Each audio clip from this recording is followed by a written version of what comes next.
Good morning all. I welcome everyone to the first session of the day. I'm Deveshi Sharma, your session coordinator. The session will be chaired by Professor Yagati Chinna Rao sir, who is a professor at Center of Social Exclusion and Inclusive Policy, School of Social Sciences, JNU. I further hand over the proceedings of the session to sir.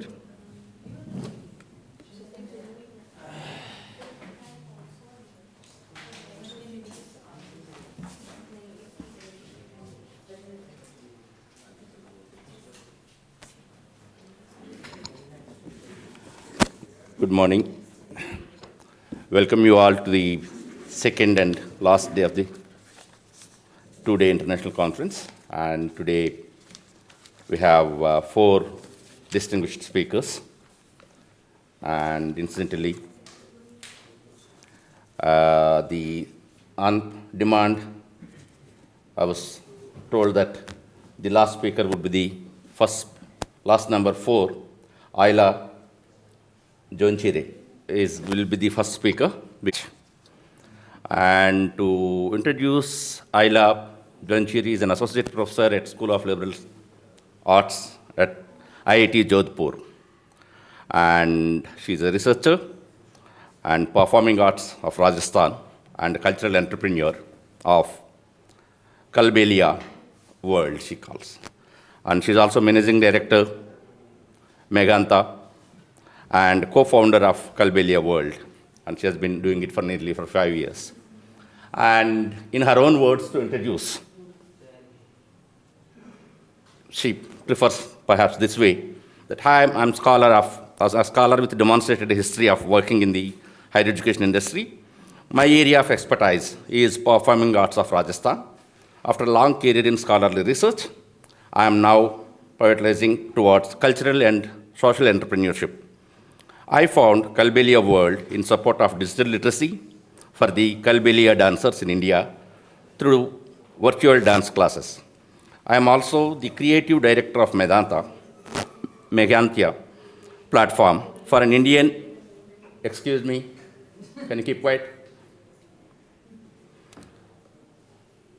And after 18 plus years of intent work in India, I am also often contacted for my expertise on the country. I provide consultancy and intercultural communication with Indian companies, translation for Indian and language education for Hindi, information, and working in India in general. Welcome you, Ayla. And the next speaker will be Michal Erlich. Sorry for the bad pronunciation. It's a German name. Sorry? Okay. And Michal holds a PhD from Department of East Asian Studies, Tel Aviv University, and her research focuses on interplay between lived religion and well-being in India's specific and dynamic context. In her dissertation, she explored how Guru Bhakti Hindu hyperlocal communities in the poor peripheries of Delhi, especially Chhatrapur Extension and Shadra, she works, an interdisciplinary approach integrating in-depth ethnography, religious studies, history, gender studies, and sociology.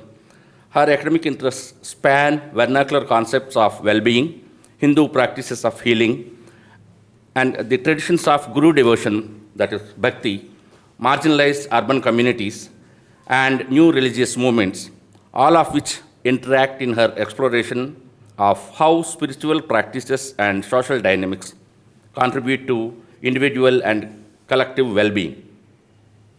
In addition to her academic research, Michal works through various mediums, such as art and life coaching, to incorporate her research on well-being into public sphere and to bridge theoretical insights with practical applications. And she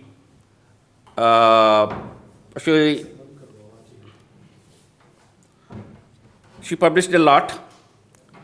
Her list of publications including Enhanced Agency and Self-Made Gurus, from housewives into founders of Guru Bhakti communities, and she is also fellow at Azrili Research Fellow, and she is also fellow of ICCR, that is Indian Council for Cultural Research.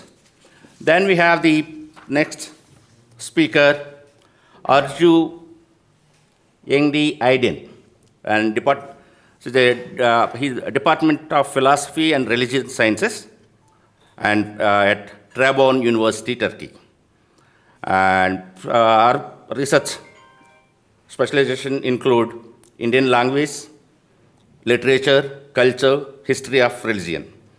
Published most famous publications between Hinduism and Islam, and the case study of Shirdi Sai Baba, and study of Shiva legends in Hindu scriptures.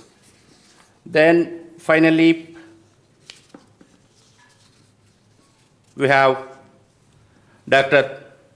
Mariano ITURBE, adjunct professor at KG Somaiya Institute of Dharma Studies at KG Somaiya Institute, Mumbai. Holds degrees from MA and PhD from Philosophy, Delhi University, and MA Philosophy from Navarra, Spain. Research specialization include PhD on human action in Thomas Aquinas and Ramaanujam, a comparative study, and postdoctoral research on the concept of God in the Indian medieval philosophy, and published a lot on Ramaanujam and Karma Yoga and so on and so forth. So these are my 4 distinguished speakers of the day, and I welcome you all once again. And we begin with Ayla Jonchire.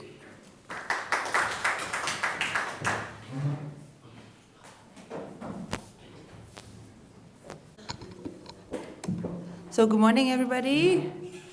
Thank you for changing the schedule a little bit. I'm actually here a little by coincidence. I was already in Delhi because we had this India-Belgium economic mission happening. So I was there yesterday, and I already booked my flight, and I told Pranav that, if you can put me at 9 o'clock, I can come and talk. Otherwise, it's too bad. I will have to go to the airport and go home, because tomorrow I have to teach my students. So I'm very happy that I made it, and thank you so much for the invitation. JNU is also a good place, I think, to be as a scholar in India. So it's really my honor and my pleasure to be here. To be very honest, I expected a bit of a different crowd. And this is, this is also a good crowd. But just for me I'll adjust my speech maybe a little bit for the audience. I'll also put a timer, because I never read papers. I always just talk. But I have to make sure that I stop on time, so we have enough time for questions and also enough time for the other speakers. So my name is Ayla, which we discovered is Turkish, but I'm from Belgium. Many people were asking me in the morning, where are you from? And people always guess wrong. I'm a bit of a hybrid character nowadays. But I've been working in Rajasthan. Rajasthan, for those, but I think everybody is familiar with India, right? So we're talking about northwestern India. In the state of Rajasthan I work, and I mainly work with the performing artists. So that is musicians and dancers. And for my PhD work, I specialize on one specific community called the Kalbelia community. So what I will talk about today is not about my PhD work, but about one of my postdoctoral research projects. So I'll start by giving a very short summary of my PhD, just because you need that information to then talk about my postdoctoral work. So my postdoctoral work was basically, in a nutshell, I did, again, ethnographic research on why so many foreigners actually practice Kalbelia dance on a professional level, because Kalbelia dance is internationally very popular. And so my entire postdoctoral project was about that, about why do international women especially take up this very specific dance form from Rajasthan. Okay? So that is the starting point of my postdoctoral research. So I also introduce myself always just explaining you why am I working in Rajasthan as a Belgian woman and why am I working with Kalbilyas. And so this is my own life story in a nutshell. So I grew up in a theater family in Belgium. My father was a circus clown, and we used to have a theater at home and a lot of space for creativity. And by a lot of coincidence, there were a lot of artists from Rajasthan who would come to Europe to stay for 3 months in summer to do performances. So at that time, that was very popular. There were a lot of artists from Rajasthan coming to Europe on a regular basis to stay long term. And so the main issue for them was very often to find places to stay for a longer time, which are affordable. And so they ended staying up in my family home. And so this is how I got introduced to India and to Rajasthan. And these troupes mainly had male musicians and one dancer, one female dancer. And the female dancer at that time was also quite young, because Kalbilya dancers at the time were only allowed to perform before marriage. And as you know, in Rajasthan, especially now, this changed quite a lot, but like 10, 15 years ago, I'm now talking about more than 20 years ago. Yeah. I always keep on forgetting that I'm a bit older now.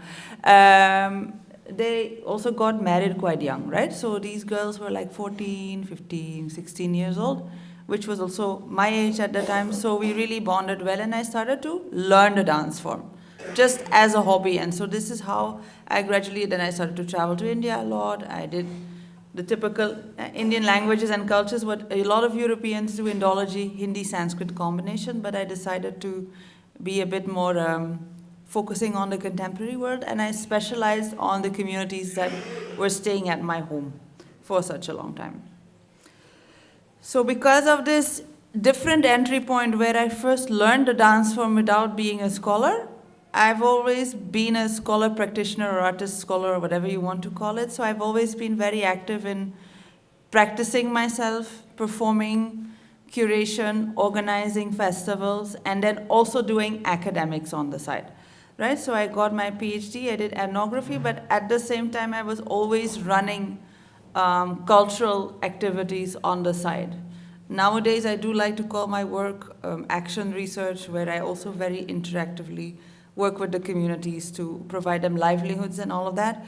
When I was a bit younger, I was a bit more scared to call myself as such, because, you know, there's a lot of baggage around that. But yeah, so this is how I started working, and then my PhD was mainly on how Kalbilya dance is actually an invented tradition. That is what the main subject of my PhD was, that Kalbilya is actually not a very old dance form, not a very typical, you know, folk dance that has survived generations and is now becoming famous, but it was actually really consciously constructed in the 1980s.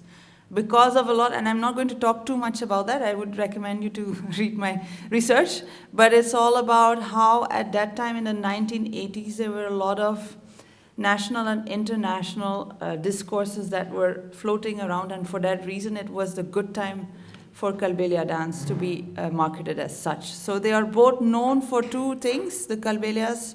One is for, so they first became, again, they became famous because they were like one of the dancers actually who started to perform first in 1981. Her name is Gulabo Sapera or Gulabi Sapera.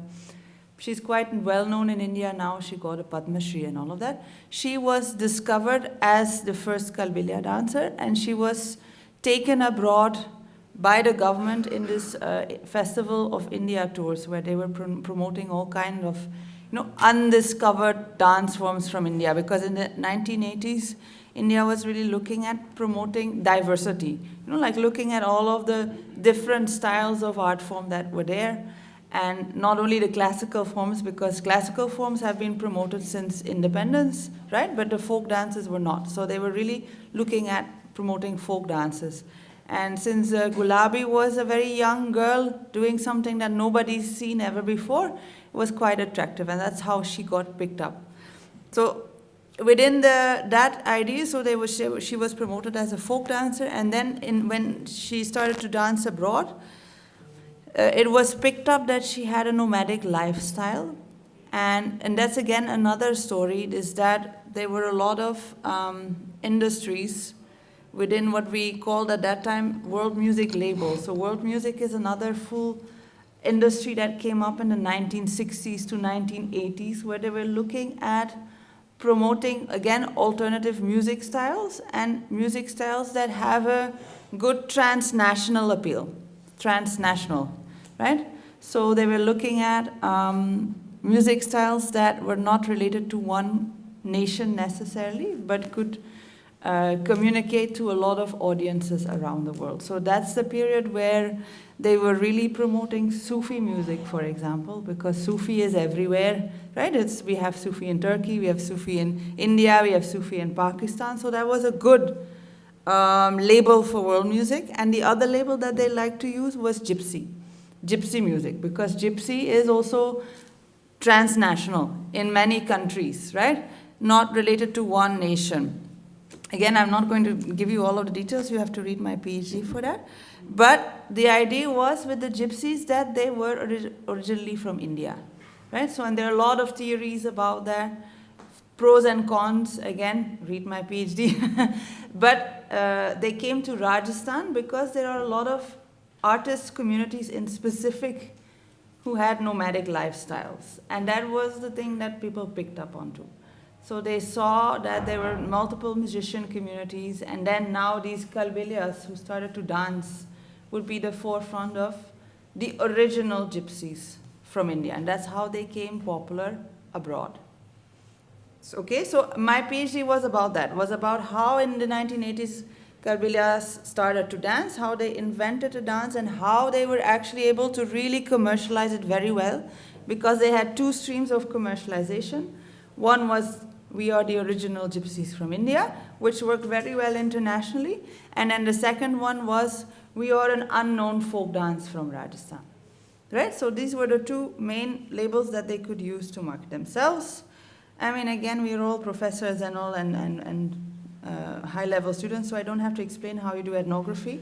But so I spent a lot of time doing research. Again, in my PhD, I mainly looked at discourses and how these discourses were developed from the 80s. So then now when I finished that PhD and I had to decide now what am I going to research next, because it's always the question that comes right after your PhD if you want to continue in your academic career. What are you going to do next? And there were hundreds and thousands of options to maybe, go deeper into Kalbelia culture, into repertoire, into all kinds of things. But I personally thought that you always have to think of your own positionality too.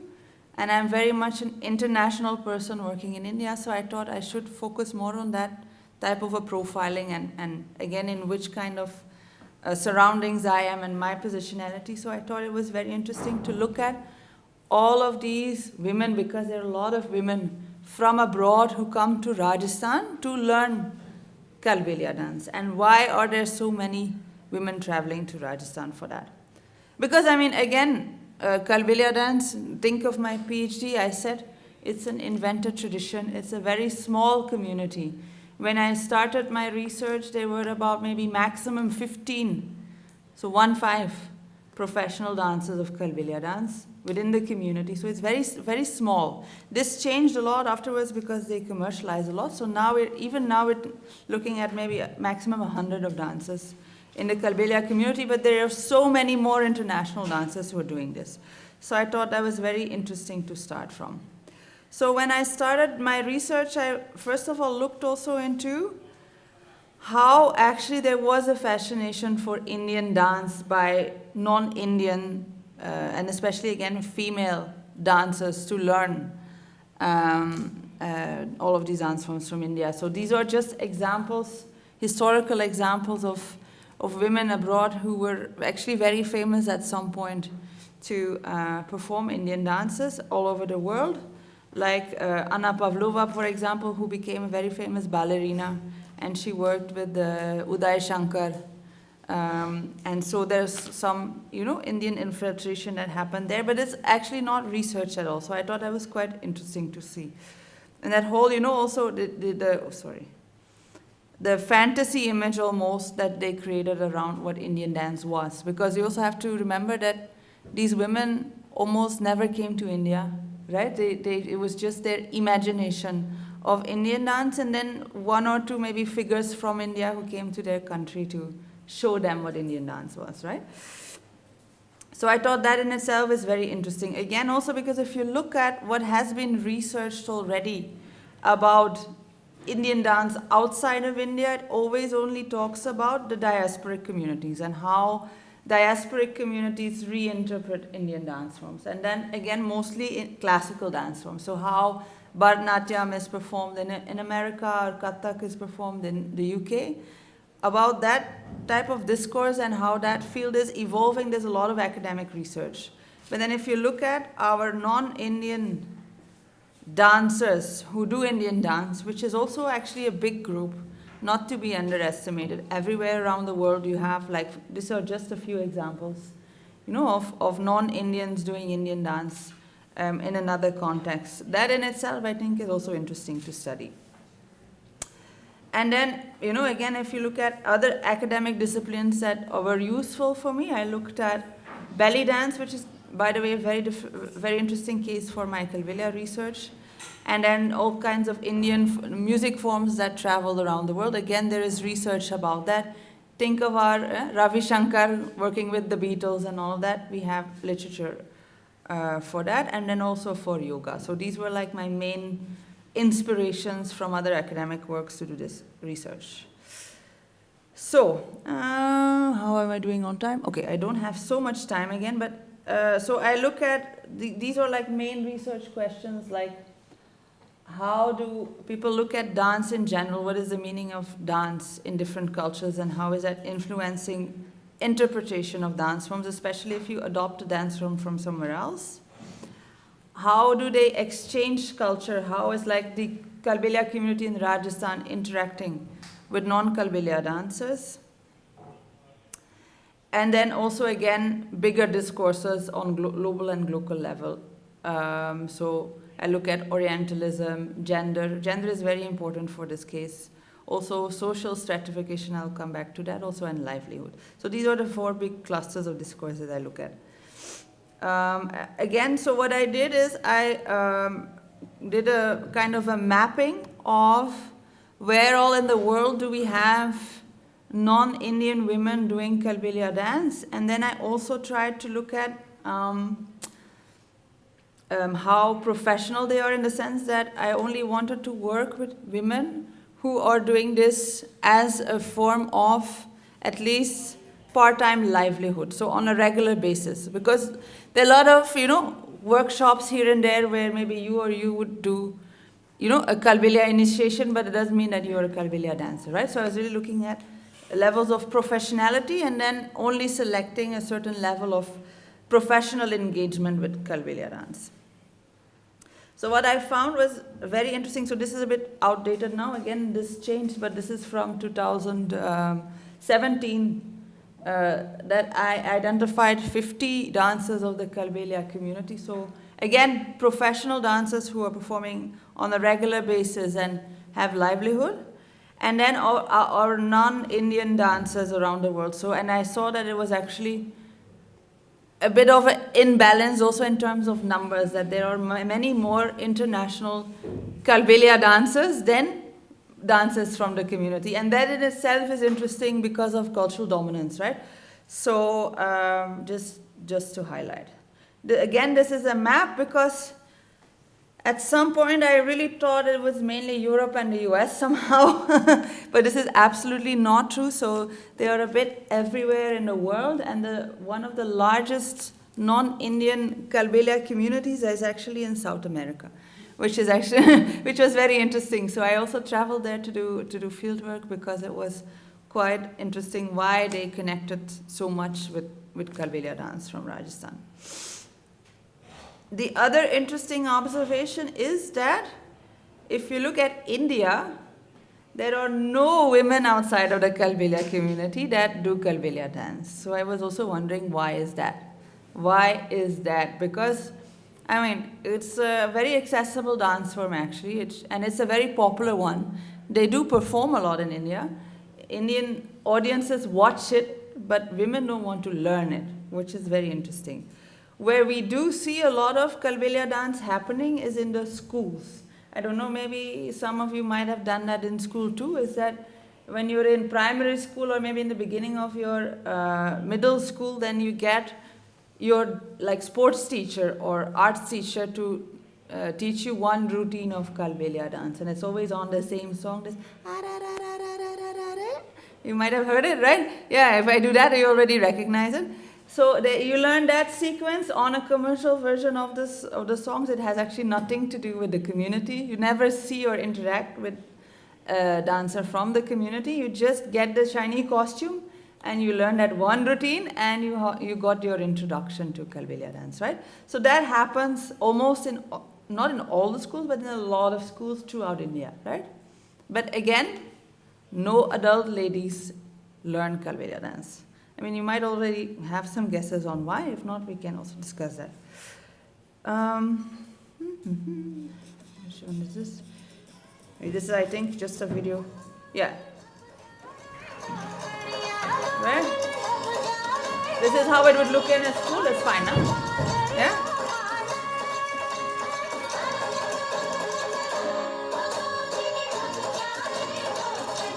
So this is an average school performance and how it would look like. So you can see that they have made a copy of the costume that dancers wear. You can very well see that it is a copy and not an original, right? And also the steps that they do are very constructed, let's say, right? So what I did for, this is again a bit on. So I did 3 case studies just to map out. I can't go everywhere in the world. It's not very realistic. So I did 1 case study in Europe, focusing on the Kalbelia dancers in France. I did 1 case study in the US, and then 1 case study in South America, in Chile. So again, I told you this is a very big community. Just to give you an example, I went to Santiago de Chile, capital. They had 15 classes on a weekly basis with different teachers. So I was like shocked. I was like, so many classes of Kalbelia dance are happening. So that was very interesting. I wanted to go to Japan, but then Corona happened, unfortunately. So I only did online interviews. This is just also a very interesting case study. Of Chile is where they were doing Kalbelia dance on the streets, but very interestingly, they made masks of animals, so it was really integrated with some local traditional forms, but based on the idea of what they thought Kalbelia dance was like. So, because a lot of times Kalbelia dance is portrayed as a snake dance, so they made a snake face and they were dancing. So it was very interesting to see.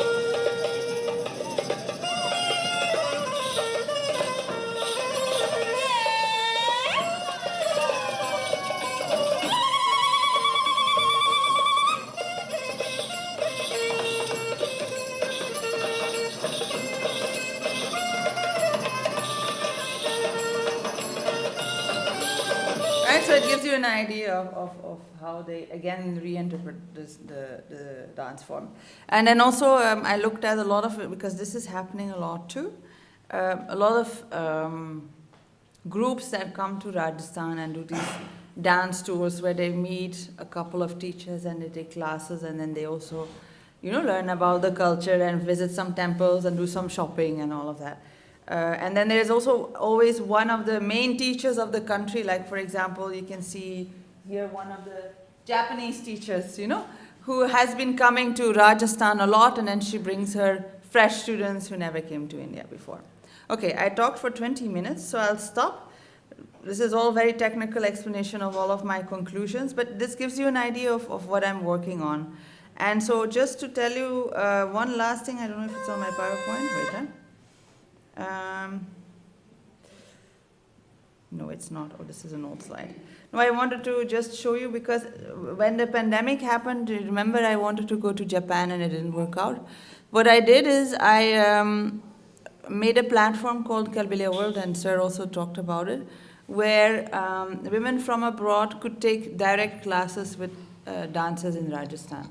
So we had a full teaching program where the performers in Rajasthan were able to earn some livelihood through teaching to these international dancers. Because what happens a lot, again, to come back to South America, is that 95% of these women never come to India, and so they never have a direct experience with a teacher. There's no direct accessibility. There's also a lot of language issues, for example, they only speak Spanish or Japanese, and they don't speak English even. So all of the information that they use to teach or to create an image of Kalbelia dance is all actually secondhand information, where they use the internet and YouTube to learn about the dance form and the community, right?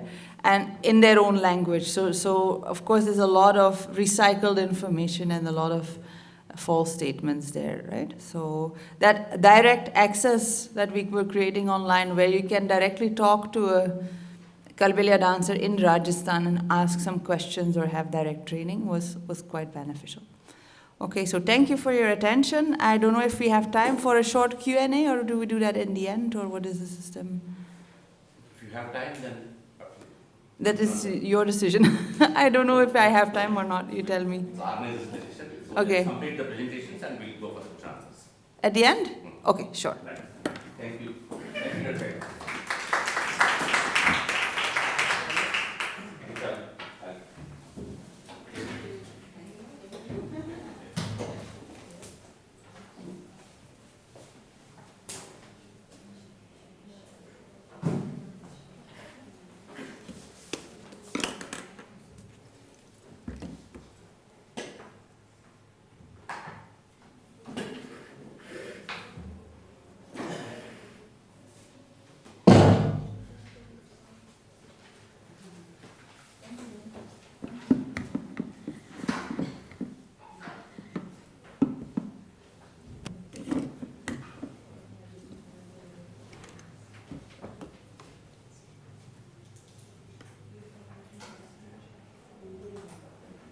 So maybe while the people, but I'm also an ethnographer, and it's a special treat to be here at JNU. I spent many years here, and it feels like going back home in so many ways, so it's very exciting. And maybe to thank Sir for hosting us, and Pranav, which is not here, for organizing, and the ICCR, of course. Thank you. Oh, now I'm even audible.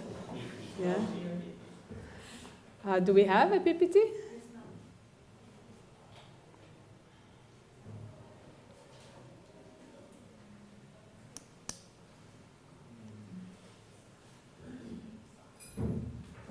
So I'm also an ethnographer in my training, as Sir spoke, but today I'm going to do something which is a bit different. I'm a big believer in multidisciplinary, not even one. And today I'm going to try, what I'm doing in this paper is I'm trying to understand the concept which I interact with in the field of my work, which is Kalyāṇ. I named my daughter Kalyāṇi. It's of course it can be an adjective, as we will see, and a noun for well-being. And you're like, where did it come from, right? And then you discover that new things are happening, which is exciting always. We can switch, and then the one with the PPT on can talk. We can take questions. Do you need more time? It's okay. 2 minutes. No, I have a paper. I'm very happy to read it. Thank you. ITURBE is going to speak on Brahmanism and Brahmins through the eyes of an Islamic scholar, Barahima, in Al-Birunis work on comparison to some other Islamic scholars. Please, 20 minutes. Okay, thank you very much. Hello everyone, I am Arzu YILDIZ, to be here and talking with you here. And I want to thank the hosts for this opportunity also. I will talk about Barahima. It's a term we can say that we will see this in the books of especially in medieval scholars, some Jewish scholars and mostly Islamic scholars, books, and we will try to explain this concept in a way how did used, why did it used, and what's the relation of this word with the term, with the Brahmins, if there is any connection or it's a misconception. We will talk about it today, and at least briefly. And I'm sorry for my excitement, and thank you for your understanding. Why we choose Biruni about this term? Firstly, we will talk about Indic studies. In 8th and 9th century, we can see this word, Barahima, in the books of scholars, Islamic and Jewish scholars. But at that time, they didn't do enough research about India. They don't have enough knowledge about India, and their writings are mostly hearsay, unfortunately.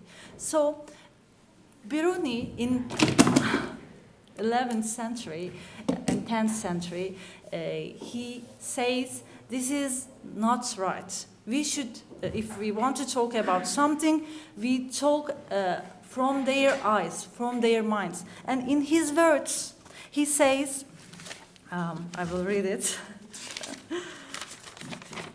He says, this is the belief of Hindus, and they are the most worthy to defend this belief.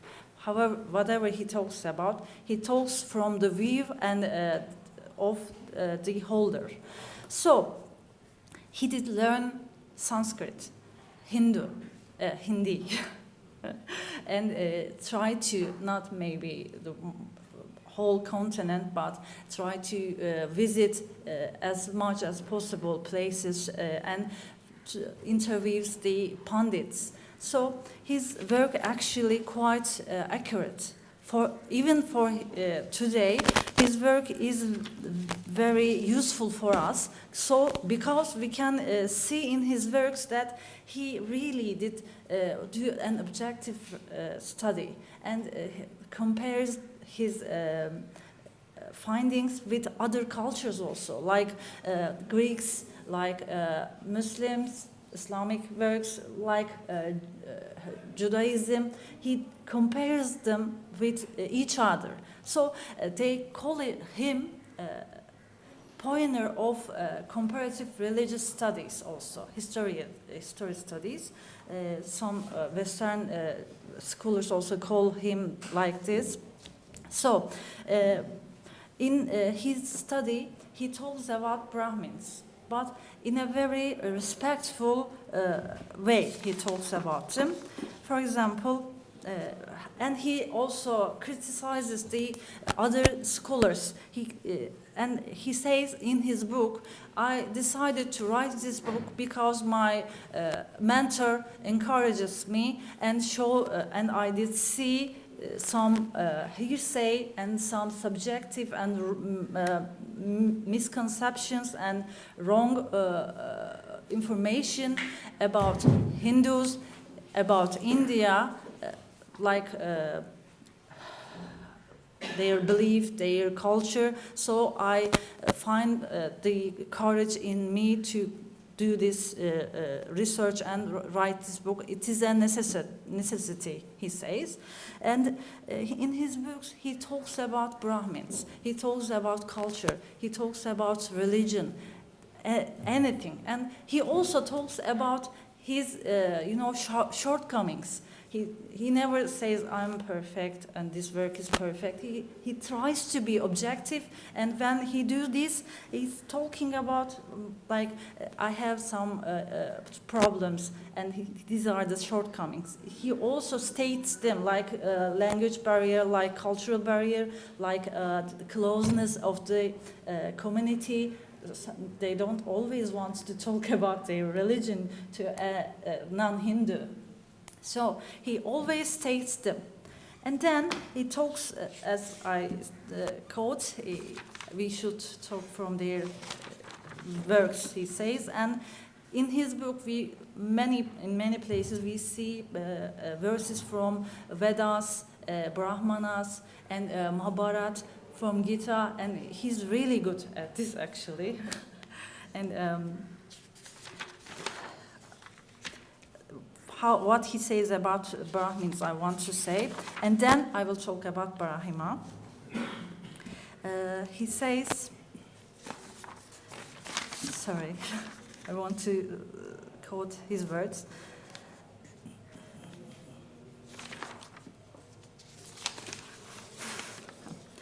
A Brahmin should be a person of perfect intelligence, calm heart, truthful speech, patient, who controls his emotions and always observes justice. Likewise, he should be a person who is meticulous about cleanliness, eager to worship, and devotes his help to religious faith. He defines Brahmins like this. So we can see the respect and knowledge about culture and about caste system also. He's not foreign to this. Yeah, he's a foreigner, but not foreign to this culture. And also, when he talks about other issues, he's like this. He also criticizes Muslims. He don't differentiate. But also he have his bias. We also admit this. It's not a perfect work, but it's a good work. And what is Barahima? We see this term in books like Shahristani, Bakillani, Ibn Hazm, Al-Mukammis, Sadiya Gaon. His works, this term we see. Barahima, they call it an Indian group or a tribe or a sect. What is it? Why is it related to Brahmins? As you can hear, Barahima and Brahmin very close, and they thought Barahima is Brahmins. But actually, there is no way for it, and I'll talk about it why. Barahima, again, I'm sorry. Barahima is a term they use for this, a term for deniers of prophethood, especially, or a group only accept Adam and Shit as prophets and none other, and it's a bit of deistic group in the mouth of these scholars, and they think the Brahmins are this group, but if we can speak about them like this, which we cannot and we should not, the Hindu Brahmins don't have this kind of notion. Maybe some very small part of Brahmins can be philosophically talk about the relation between humans and gods. And they may be saying, yeah, gods are not talking communicates with humans like this, or they don't send messengers. They can say it, but it doesn't mean all of the Brahmins talking about it. Maybe a very small part. We know Hinduism a very diverse religion, and we can see very different beliefs together. And that's actually a richness, in my opinion. So it doesn't mean, but I'm sorry. It's about all the group. So, and I will read again. These theological works, we see this especially, and some of them call it like this. There is a person, Bahraman, they say. And this Bahraman person is actually a king. And his descendants also believe in Bahraman's words, and they deny prophethood. This prophethood is very important for, Islamic and Judaistic belief. So when they talk about it, they need something like, for example, there is a person, Al-Rawandi. In Rawandi's book, we see about this Barahima, and he talks about them, but most of the scholars says he talks about his own thoughts. Like he don't accept prophethood and denies prophethood, so he talks about this concept and says, I'm not saying it, Barahima saying it like this, and tries to, advertise his thoughts. Most of the thinkers, scholars think about it like this, but we know there is a term, there is a notion about it, that there is someone, maybe called Barahima or Brahmins, but these are the words of Ravandi, and he heard it and think, I can use it like this. Some of them calls it like that. It's not complicated, right? I just speak. Okay, thank you. And I guess I am the most hectic of all, I guess. Destroyer of the water bottles. Paul Krauss first shows this, considered to be the first to draw attention to this confusion in Islamic and Jewish sources. He points that this Barahima, where Hindu Brahmins, is not acceptable. He's the first to point this. Before him, yes, Biruni talks about Brahmins, and he say there is a person, Bahraman, and they are only a little tribe, not Brahmins. He talks about them like this, but he didn't have any issue with the other words because maybe he didn't realize, maybe he didn't care, I don't know. But in Paul Krauss' work we see this issue, because before him, even contemporary Kalyāṇ works, we see Barahima like Brahmins. And this is a very awful misconception. So he points out this. And after him, a lot of scholars in Turkey, in West, also starts to talk about it, think about it, and write about it. And in conclusion, we can say Barahima is not the Brahmins, but there is that concept about it. And even Shahristani writes about it. Shahristani is a very important scholar, Islamic scholar.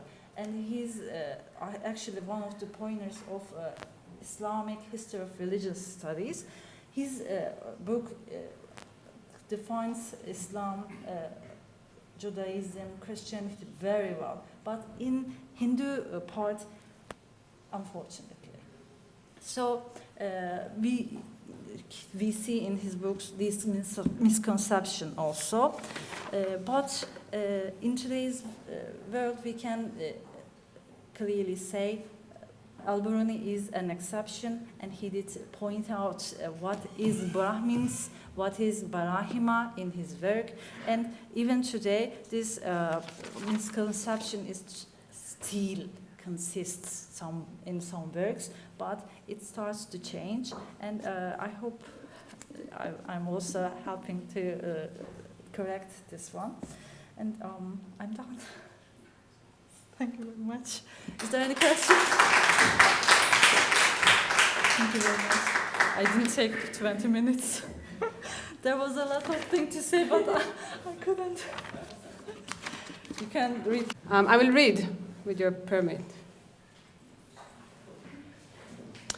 So, the term Kalyāṇ, well-being in Hindi, is extremely popular in the Hindi and mostly Hindu public sphere. It's associated with worldly material goods, with health, education, and social services, as well as with religious, spiritual organizations. For example, in North India, Kalyāṇ is frequently used to brand jewelry and gold products, wedding services, schools, real estate companies, charity organizations, hospitals, Ayurvedic clinics, center of yoga, and spiritual and religious activities. How to achieve Kalyāṇ is a frequent subject when famous international guru preach in public or TV or online. Providing Kalyāṇ to all people is also quite popular goal in Indian political sphere. Politicians and Hindu media use the phrase Kisan Kalyāṇ and Garib Kalyāṇ to refer to the rights and needs of Indian farmers and the poor. The Indian government, no? Yes. The Indian government used the name Kalyāṇ in its two crucial ministers, the Ministry of Health and Family Welfare and the Ministry of Agriculture and Farmers' Welfare. India Prime Minister Narendra Modi frequently used, whoever listened to Man Ki Baat knows it, frequently used religious and social matters by using the word Kalyāṇ. On International Yoga, for just one example, he declared yoga is the epitome of the aspiration of Kalyāṇ in English, of all the people of the world. I came to realize the gravity of the word Kalyāṇ, which is well-being, during my years of ethnographic fieldwork in Delhi's poor peripheries, among hyper-local religious communities which are led by a guru following the Hindu devotional tradition known as bhakti. I learned that the pursuit of Kalyāṇ is what drives devotee to join such communities, and the gurus, for their part, believe that their main duty is to help devotee achieve a state of complete, pura Kalyāṇ. Each aspect of those communities, such as ritual, charity events, and the guru figure, is characterized and valued through having Kalyāṇ, receiving Kalyāṇ, giving Kalyāṇ, and generating Kalyāṇ in others. Accordingly, my PhD dissertation aimed to understand the meaning, sources, and theology of Kalyāṇ in such communities. Since the term Kalyāṇ is very common in present-day North India, far beyond Guru Bhakti communities, as you saw, even the streets of Delhi, where the Prime Minister lived recently, was changed to the title, carries Kalyāṇ, very popular, far beyond my communities, and said it is completely absent from the academic literature. This paper traced the rise and spread of the term Kalyāṇ in the Hindu public sphere and its meaning during the 20th century. So far, the academic study on Hindus' well-being has drawn on and has been guided by classical Sanskrit terminologies, not surprising, and theories, mainly the famous Sanskrit scream of the Puruṣārthas. Thank you. The traditional four aims of human endeavor, which have had continuous presence in the Indic tradition since the 1st century CE. The Puruṣārthas, as you can see shortly, very shortly, dharma is right conduct, moral values, worldly responsibilities, law, ethics, and social and religious duties, right? I'm sure all of you know. Artha, any kind of worldly profit and success, such as wealth and social status. Kama is about worldly craving and enjoyment, including sexual pleasure. Moksha is often translated as liberation or freedom from what? From birth, death, suffering, attachment. And it's the only outwardly goal as soteriological achievement. All Puruṣārthas are extremely fluid. This is important. They are fluid, they are relative concept, connected, and determined according to one, caste, stage of life, and gender. Meaning, traditionally, of course, Brahmin and Shudras have different definition of the Puruṣārthas and how to achieve them, as well as men and women. Okay, it's context dependent how someone pursue the Puruṣārtha. Well, there is no dispute regarding the widespread presence of the Puruṣārtha in various texts and Indic tradition. There is a vivid academic debate regarding their meaning and their place in Hindu world today, and some scholars question the importance of the Puruṣārtha for Hindus today, due to the absence of the term from everyday lived Hinduism. Indeed, it seems even to me that explaining contemporary Hinduism, or the goal of the Hindu person, through the ancient Puruṣārtha is problematic, if not anachronistic. I argue that in Delhi expression, it is Kalyāṇ that often emerges as the main life goal, and that as a Hindu term of well-being, it synthesizes the classical scheme of the Puruṣārtha, but also broaden their meanings by being rooted in contemporary ideas of what is good life. So let's look at the meaning of Kalyāṇ. The word Kalyāṇ originates from Sanskrit. Thank you. In Sanskrit literature and dictionaries, Kalyāṇ appears in the form of an adjective. According to the Munir-Williams dictionary, Kalyāṇ is beautiful, agreeable, illustrious, noble, generous, excellent, virtuous, good, beneficial, auspicious, happy, prosperous, fortunate, lucky, well, and right. So it's an adjective. Drawing from a similar semantic range in Hindi, the word Kalyāṇ carries slightly different meaning and usage.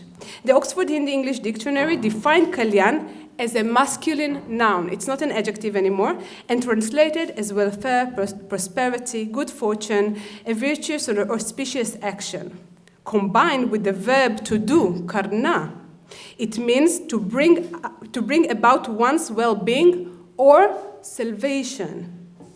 So combined with the verb to be, hona, it means to be prosperous. From the dictionary translation, we also learned that Kalyāṇ is associated with social context in addition to religious and spiritual ones.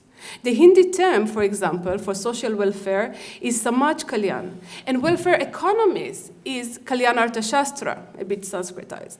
Kalyāṇ may refer to religious and social issues, but it carries both sets of reference at the same time, religious and social. By looking at the dictionary's translation, we can see that the semantic field of Kalyāṇ is quite parallel to that of the Puruṣārtha, right? Virtuous or auspicious action, we have dharma, we have worldly prosperity and good fortune, artha and kama, and we have even salvation, moksha.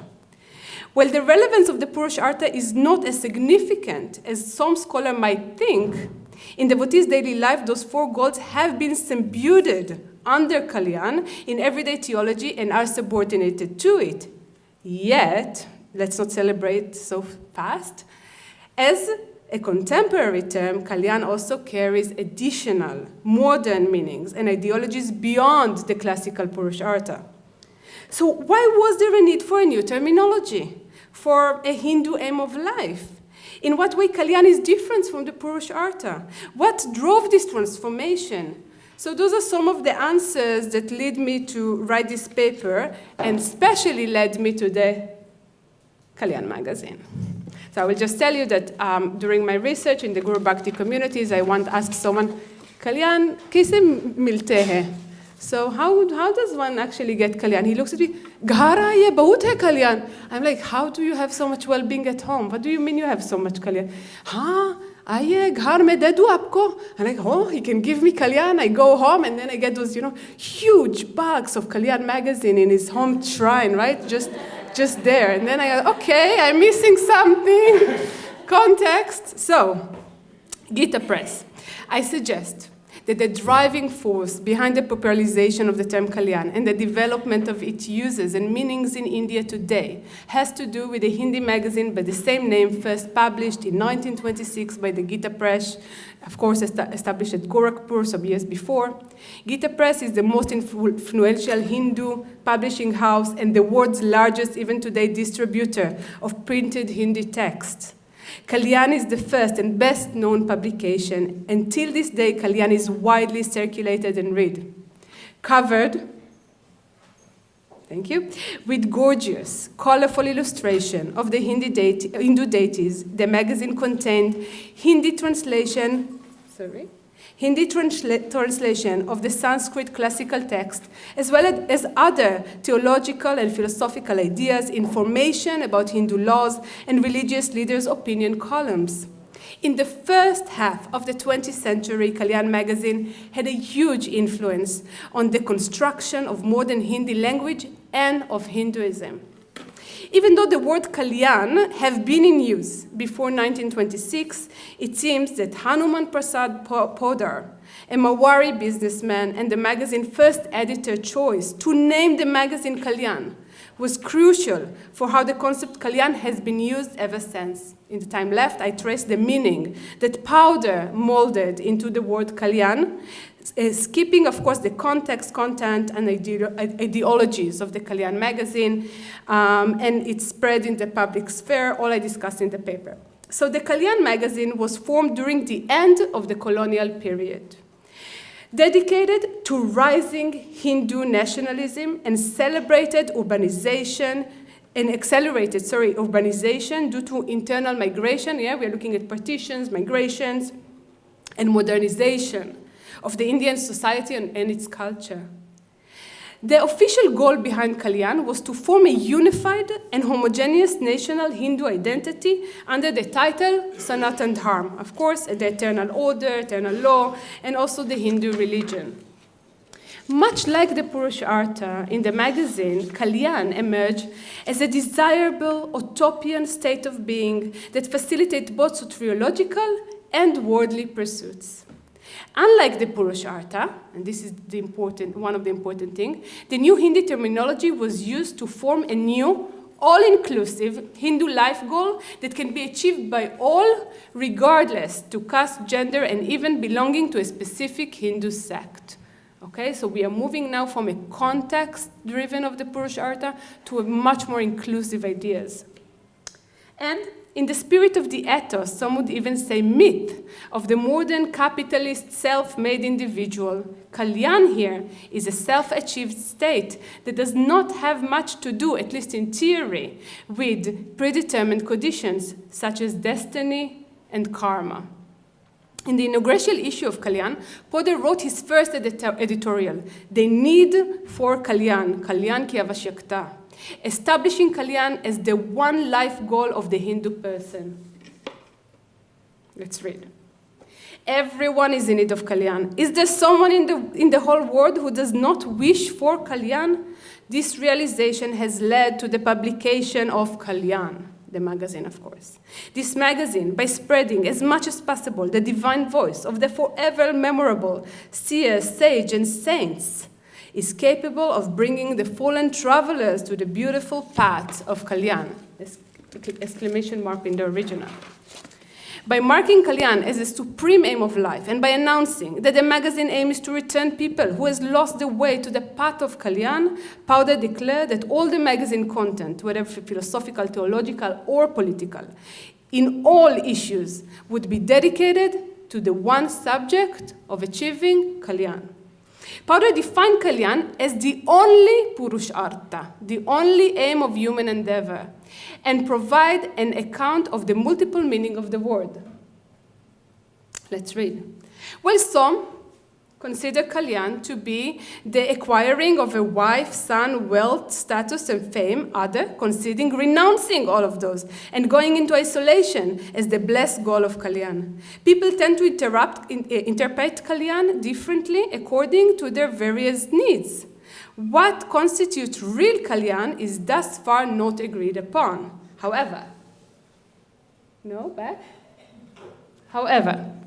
according to the point of view of the seers, sages, and saints, and many renowned people of the world, doing good karma leads one closer to the supreme Kalyāṇ, Param Kalyāṇ. According to the saints, it is called liberation, moksha, and this Kalyāṇ is the only worthwhile supreme human goal, which he names Puruṣārtha. Powder crowns Kalyāṇ as the goal of life of all Hindus, which he refers in the editorial as Puruṣārtha. One can assume that this well-educated scholar of the Hindi scriptures used the term Puruṣārtha to explain the word Kalyāṇ not by accident, that he intended to create an association between the two terms, harvesting the authority of the former. While acknowledging the word border connotation, Potter identified Kalyāṇ with both worldly goals, such as wealth and male offspring, and soteriological gold, which he calls Param Kalyāṇ. As a new elevated Hindi term of Sanskrit origin, Kalyāṇ is free from peer association and can accommodate all traditions and all end of lives in the spirit of the one Sanatan Dharma that the magazine advocates. Hence, whether by living the life of a renouncer or a householder, through the path of knowledge or the path of devotion, the supreme aim of the Sanatan Dharma in this context is Kalyāṇ, and all paths leads to it. Potter further consolidates the inclusive nature of Kalyāṇ in the list of qualities of the Kalyāṇ Kami, one who desires Kalyāṇ. So those, no, back, yeah, no, no. Okay, here. Those who possess true love of God, Paramatma, those who consider all living beings an extension of God and hence love everybody. Those who abide by the principles such as nonviolence, true non-stealing, celibacy, kindness, charity, forgiveness, purity, religious austerity, contentment, etc. Those who regularly forget themselves while reciting God's sacred names and qualities with tearful eyes and clot throat. Those who see in all the difference and many forms the eternal oneness. Only they are entitled to obtain God, and obtaining Him is the supreme Kalyāṇ. The qualities of the Kalyāṇ coming are quite open-ended. The only clear religious characteristic of the one who wishes to attain Kalyāṇ is loving remembrance of God. By using the term Paramatma, Powder does not even commit to any specific deity. Again, this is a practice that can be adopted by all, regardless to their devotion to a central deity, Ishta Devta, or belonging to a specific school of thought. Referring to the question of who can achieve Kalyāṇ, Powder writes that Kalyāṇ is a kind of subject in which all have equal rights. There is no distinction achieving Kalyāṇ between men and women, between upper caste and lower caste, wealth or fame, beauty or skill, wisdom, art, caste or clan do not matter much when it comes to Kalyāṇ. So as for Powder, every Hindu person, regardless of social and religious standing or status, such as caste and gender, has equal rights on the path to Kalyāṇ. He goes further to state that Kalyāṇ can be achieved even if a person has no knowledge of God, but is dedicated to doing good deeds. In an effort to create one Hindu religion in which all can participate, Powder reduced all that necessary for being a Hindu, for achieving Kalyāṇ, to doing good karma. 5 minutes. Thus, he avoids question of access to sacred knowledge, temples, and religious power, which traditionally exclude women and low caste. In 1940, a special issue was published under the title, The Issue on the Means of Kalyāṇ. One theme common to all 231 chapters of this 700-page publication is that achieving Kalyāṇ has to do much more with what? Individual effort and determination than with one's karma or fate. Powder editorial of this issue entitled The Means, Essential Means to Kalyāṇ. In it, he details a 20-point formula that can help readers to earn Kalyāṇ. Yeah, let's see. So this is some of them. To rise before sunrise, if you want to know how to achieve Kalyāṇ. To rise before sunrise, you have to. To remember God early after rising. To pray to God twice a day. To chant the name of God. Not to harm anyone intentionally. Not to lie intentionally. Men should not lust after women and vice versa. Not to take or desire the possessions of others. To donate money within one's means every day. Not to joke around. Not to greet one's parent. One's parents and elders every day, not to let anger overpower, not to hate and create any creature on earth, to follow all those rules punctually and dedicate and decide on a punishment for failing to do so. 2 minutes. Powder formula is a combination of religious, moral, emotional, and social behaviors. Again, his rules are not restricted to caste and gender or religious path. Moreover, one can argue that Powder does not include rules that might exclude lower caste. For example, there is no entering temples in his list, or lower socioeconomic class, such as going to pilgrimage, it's not there, in the hope of enabling all castes to participate in the Hindu religion. To conclude, I suggest that the use of the term Kalyāṇ in the Kalyāṇ magazine has come to create a unified Hindu front and ascribe a moral central place to personal agency in achieving religious goal. The term Kalyāṇ is a personalized form of worldly and religious goal that can be achieved by all Hindus who are determined enough to follow the magazine instructions, upper caste and lower caste, rich and poor, men and women. The changes in the Hindu term of well-being echo wider transformation in the Hindu public sphere, mainly Hindu nationalism, urbanization, and modernization. The outcome of the urban migration was a shift from the collective into what one was born to individual that one might become. This shift had tangible implication on everyday lived religion, and especially on the idea of well-being. In a village, a person's well-being has less relevance than the well-being of one's extended family in its birthplace and its immediate caste communities. In emerging urban spaces, the focus dramatically shifts toward the well-being of the nuclear family, of migrants who are on a personal pursuit of new opportunities and success.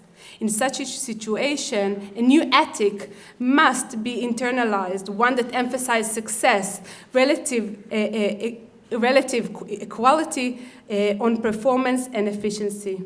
Kalyāṇ as an ideal reflects the ethos of the modern capital city and the improved self-made individual because it is universal and even egalitarian, both in terms of who can achieve it and in terms of what a specific woman can achieve. Kalyāṇ contains the collective Hindu dream of success in all aspects of life, but this time as the outcome of self-reliance and self-development. No wonder the idea of Kalyāṇ has pervaded the Hindu public sphere. And let's end, as happened before, so many times in my community, to dharma victory, to adharma destruction, to the truth victory, to sinners destruction, to mother cow victory, and to the whole world, Kalyāṇ. And you're all invited.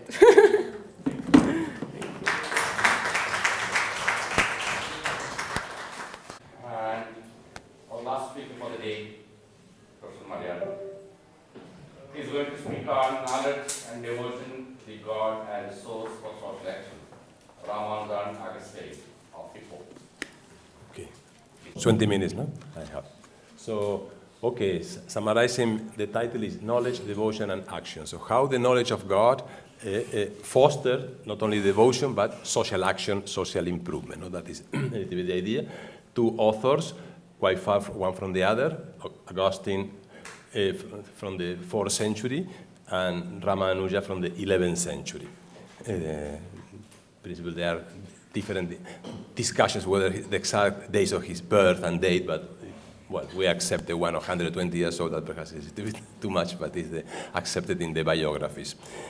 So when we talk about philosophy, we say, why did we say that in the West philosophy started in Greece? Because there was a process called from myth to logos, from mythological knowledge to rational knowledge.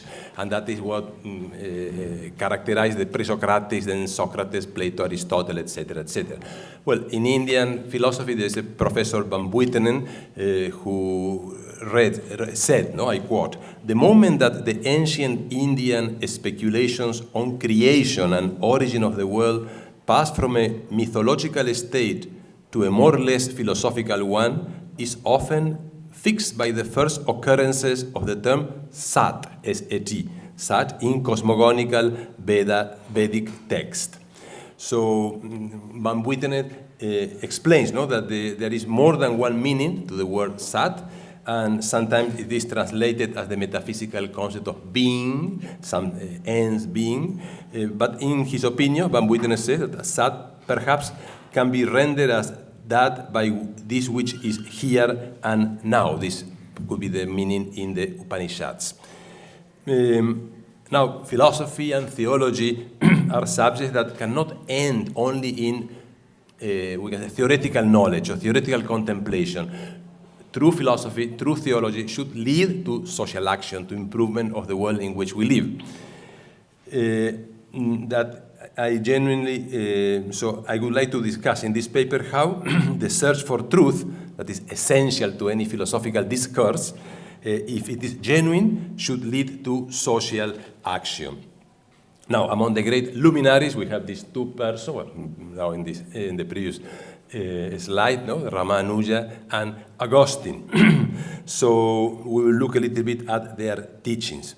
It is not the purpose of this paper to attain a complete comparative study between both of them, no, just pointing out some aspect of their life, some aspect of their teachings. But it's suggestive that there is a Dr. Keane who, in one book that he published in 1953, he called it Ramanuja, the Hindu Augustine. So this attempt to compare Ramanuja or to relate Ramanuja with Augustine, though they are quite from different background, but is present in scholarly studies. Now, in this we see, the parallels between Ramanuja and Augustine are numerous. Further, contemporary theology on its minority side shows points of resemblance to Ramanuja's qualified non-dualism. The first and basic theological problem is the nature of God and his relation to the world and man. So, okay, so this is just to justify the why to compare these two authors when they have never met in their life, we can say. Okay, so the main objective of this paper is to show that in both thinkers we find a desire to know God that is manifested in efforts and actions to help people and society.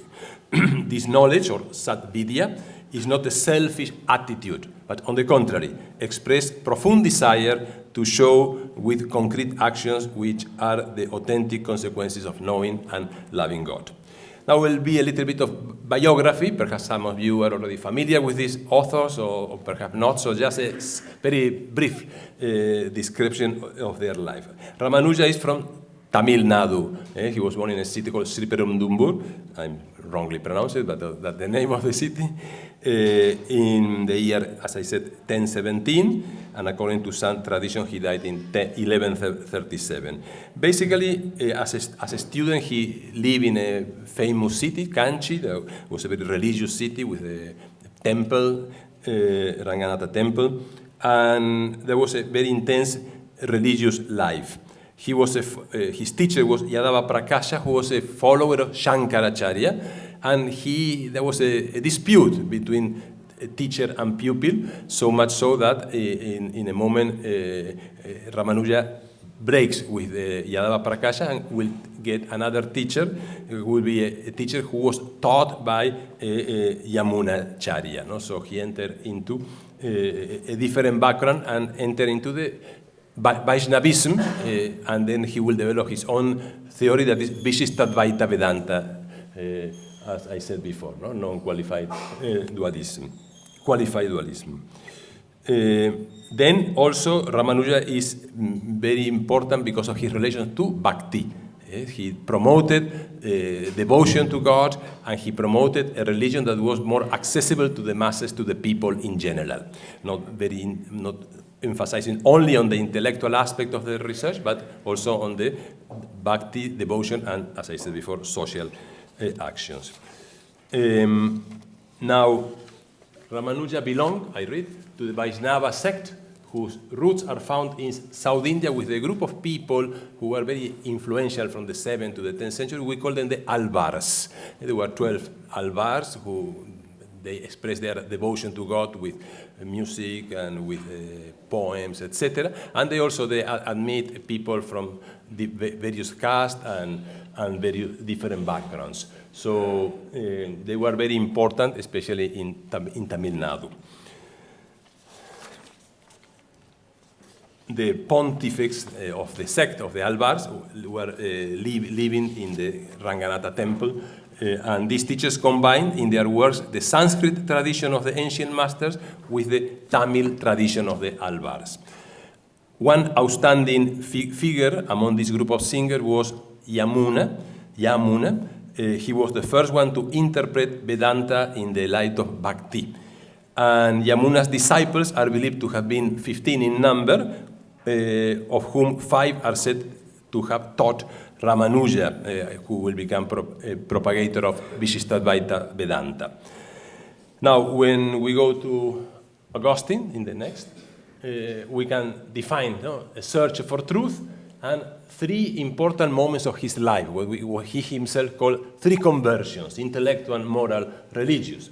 The intellectual is linked to the Hortensius. Hortensius was a book written by Cicero, that politician, a statesman more than politician, a statesman from the Roman Empire, 1st century BC. And he wrote this book. This book is lost now. We cannot get a copy of it. But some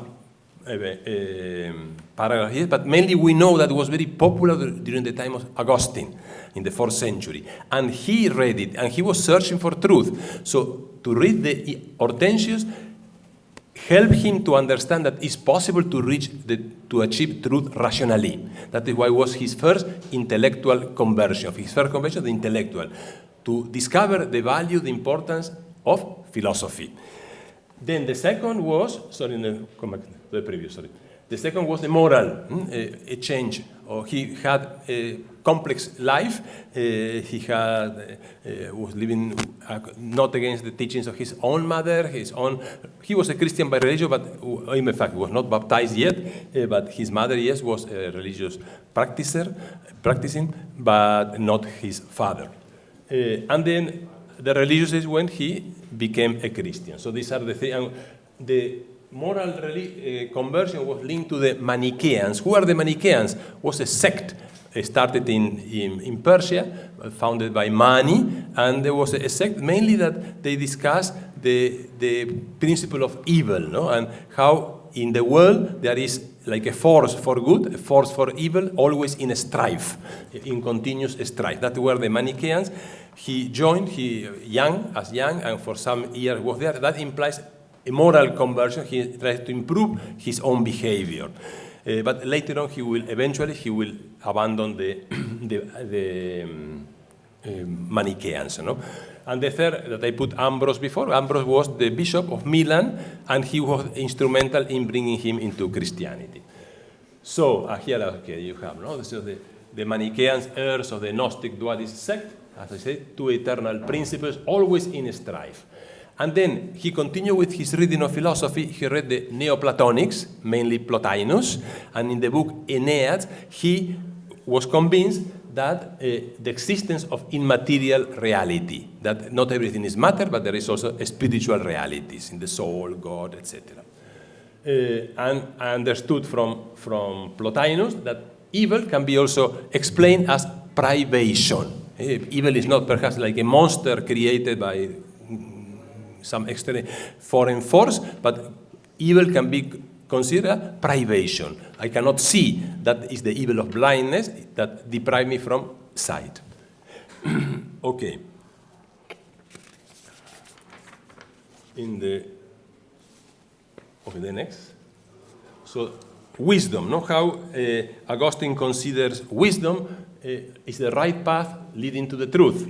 Wisdom is the knowledge of human and divine things. However, many times we experience that some people do not seek the truth diligently. In practice, they don't seek it at all. Thus, the reality is that knowledge is something for a few, even though the divine plan was different. That is wisdom.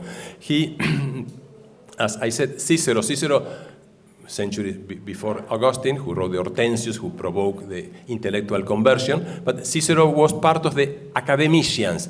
And the academicians, Sextus Empiricus, etc., they were skeptics. They renounced to make the effort to discover the truth because they feel that it's almost impossible. And then also they don't trust in the existence of truth. So that is why Augustine says wisdom is to make the effort to discover that truth. And his life was characterized by that, searching for truth. At the same time, when he goes back to Milan, he got a job. He was a rhetorics professor. He began to teach. And at that time, he started reading again the New Testament of the Bible, especially the letters written by St. Paul. At the age of 30, Augustine went to Rome, later to Milan. He got a position as a municipal professor of rhetoric. And that was some years of intellectual and religious turmoil within him. and also because he was fighting with this skepticism and his own moral struggles and a rethinking of Christianity. As I said, his mother brought him up in the Christian religion, but he took other path, though at the age of 30, he reconsidered and eventually was baptized in the year 387 in Milan. Okay, that was here.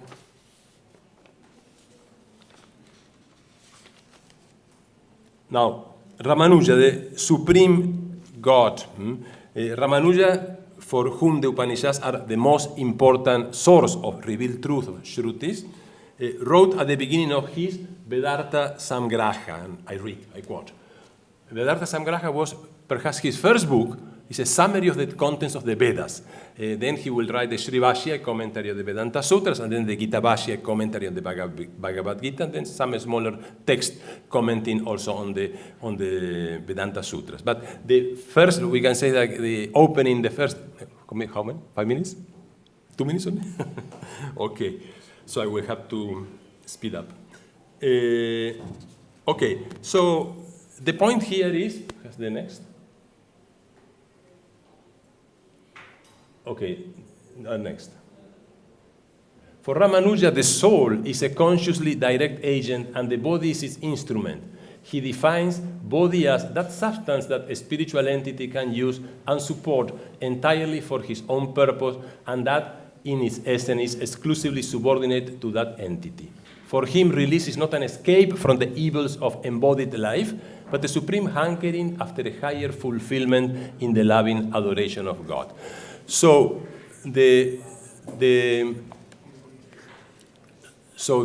point is, no, karma yoga, jnana yoga, so the process to achieve the final end of life. And the relation with Augustine is that karma yoga and jnana yoga can be considered in Augustine as active life, contemplative life. So what is more important, active life or contemplative life? Well, both are important and for both of them. The only thing is that there are some circumstances that can lead a person to dedicate more to a contemplative life than to, or the active life will be defined in a different way. So both elements are important, and that is an important point of comparison. Since we don't have too much time, I don't go longer with this thing, but the karma yoga, jnana yoga, and active life, contemplative life. Just a second.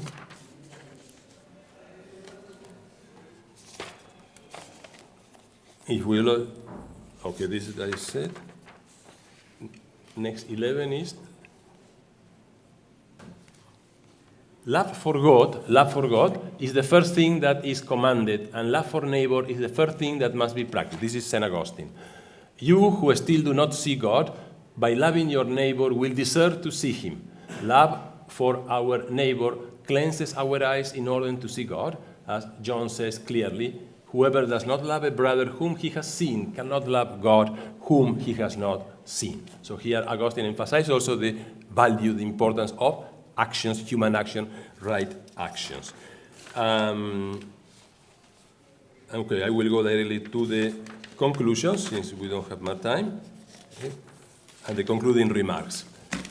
When we analyze the writings of Ramanuja and of Augustine, we can identify some important topics, namely the God, universe, man, sin, salvation, etc. God is the highest being, ruler of everything that exists, completely antagonistic to any type of evil. The world and the cells are created by God, out of nothingness, according to Augustine, and out of a sort of internal prime matter, chit and achit, in Ramanuja. Augustine spent most of his life after his conversion, first as a priest, second as a bishop. Then his original plan would have been to be in a secluded place dedicated only to prayer, but the needs in the church of the city of Hippo, where he was living, changed his life. He became a bishop. Thus, he had to interact with many people and to deal with difficult situations. But Augustine worked till the end of his life without giving up. And just I conclude this paper emphasizing that the relationship between knowledge of the Supreme Being and love of God is very important, both in Ramanuja and in Augustine. This is manifested in their efforts to help people to improve the society of their time, the social and religious concerns present in the life of these two religious leaders are a good expression that authentic love of God leads us to get out of ourselves and to help others. So there are more things that you can read on your own. Thank you very much.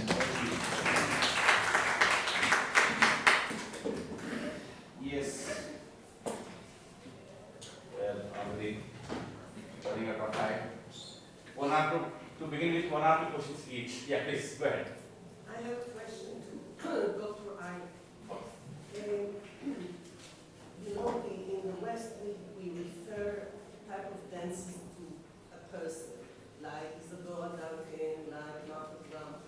Do you have a person, a certain person that the Kalyāṇ dances refer to? So the person that is referred to the most now is Gulabi Sabina, because she was the first person who danced in public.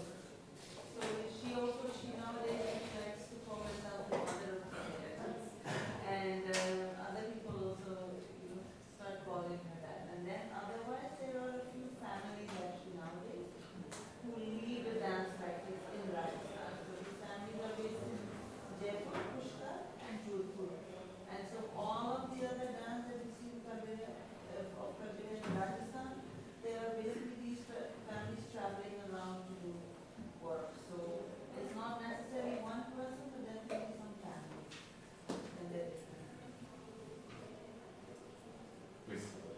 You started talking about why not Indian women in India practicing Kalyāṇ. I have no idea of the dance and the history, but I'm a groupie of Indian films. And for me, the image in films of those dancers, of the gypsies, are very suggestive, sexual. In the Indian film, they are many times depicted in songs as paradesi, Janani, right? And you see a scene with a Kaveri dancer, and she's all about sexuality, she's outside. The heroine of the movie is very inverse, she will not do all of this in public, she has no limits, social limits do not apply on her. So the image of the dancer in the film, if you look at it, and I think in the Indian film, it's why they have a very bad reputation. They are the opposite of the bright, harmonic woman. yeah. Yes, please. To whom? My question is to Dr. Erlich. Yeah, but I think she wanted to reply. Yeah, please. I'm sorry. Yeah. So this is a long answer, but just to give you a few clues, is one, the film industry in India in itself is very complicated, and if we look at sexualization of dancers, what happened is that a lot of traditional communities who were excommunicated from dancing during independence were moved to the film industry, right? Because of the type of movements that they had, right? So that is one of the ways how that different type of movement was reintroduced through film. And then you're right, what Kaveri dancers do is again reintroduce a certain type of body language which was banned during the cultural renaissance, where they cleansed a lot of dance forms from India into being less sexual and very much with straight bodies and all of that. If you look at all the classical dances, except maybe for Odissi, hip movement is a big taboo, for example. And Kaveri dancers reintroduced that. That's definitely one of the reasons why the domestic women in India are not supposed to dance like that, and they don't want to do that, for sure. The other thing I want to mention, then you can talk about it. Is that Let me take a couple of questions from others also. sure. Maybe continue. Yeah, you continue. Yeah, please, sir. Dr. Erlich, thanks for listening. There are two ideas. You discussed the idea of well-being, and another idea which seems very close to the idea of Kalyāṇ you were talking about is the idea of welfare. That distinction I couldn't make very clearly of how this word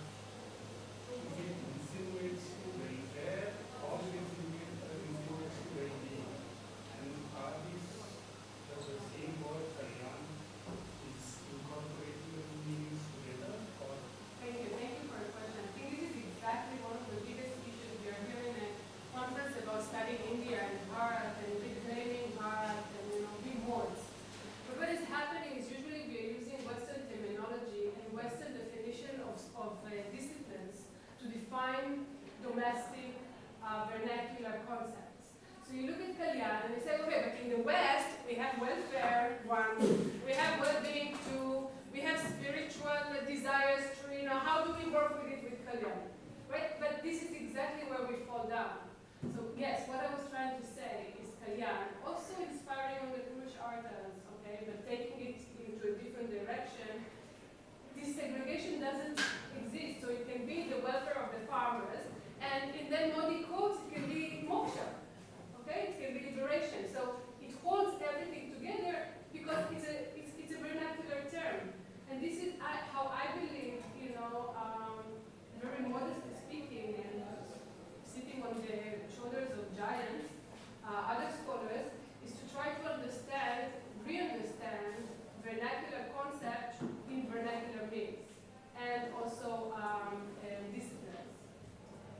Keeping that in mind, and not going to Western definition of either welfare or the concepts themselves, for example, well-being is a more personalized concept of health as well as happiness. Right? Even in Indian texts, we look at it from that point. And welfare is more of a policy, a goal of a state in maintaining the welfare of people. Welfare is in English. Right? So that Welfare is in English. Welfare is in English. Kalyāṇ holds both. It holds welfare, it holds well-being, it holds spiritual achievement. So can I say that the well-being of the entire population? No, I'm talking from my communities and from the Kalyāṇ magazine. Entire population of India is not in my scope of work. Okay? No, Yeah, we'll continue that. Let others, yeah, please. Yes, a concrete question. Al-Birunis has been how did you get knowledge of India?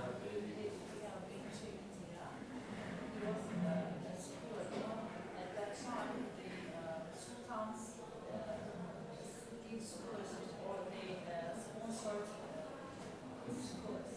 So he also went there with them.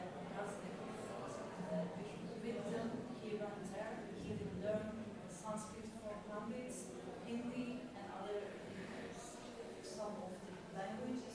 He's also a polymath and polyglot, so he's really good at communication. Good.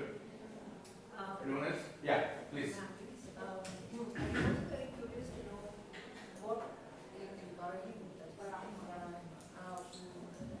was it a more rationalistic approach or something more metaphysical?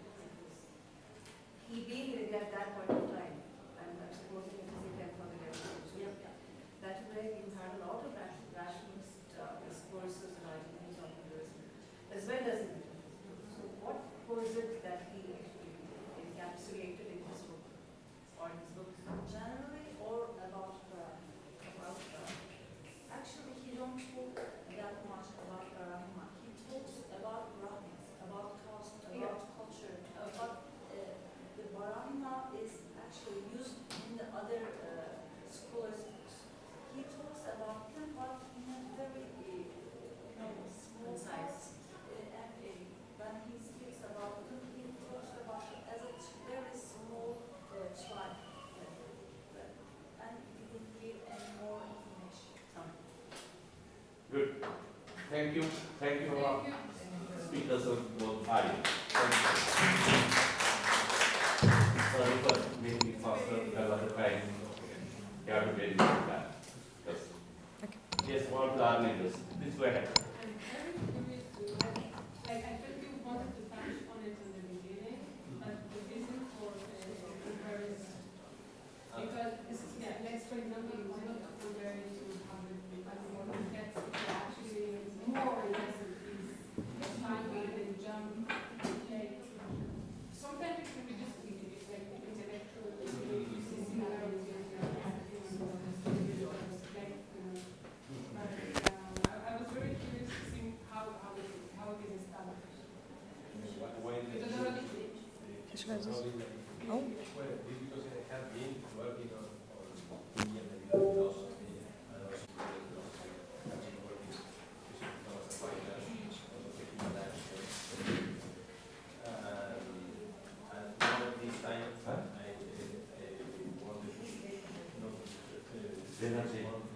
fast, whenever they stop.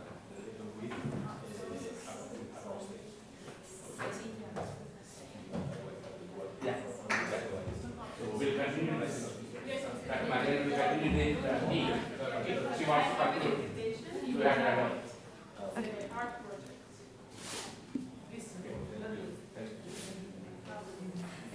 Okay. We have finally reached the end of the session. I thank the chair for his enriching guidance throughout the session. I also thank all the speakers for enlightening us on various aspects of Indian knowledge system. We will end this session by distributing certificates to all the participants. I now request sir to come forward for the distribution of certificates.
Yes, Prof. Morgan.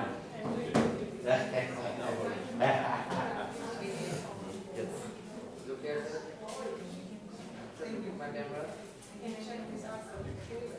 I will say another thing. Okay. Thank you very much.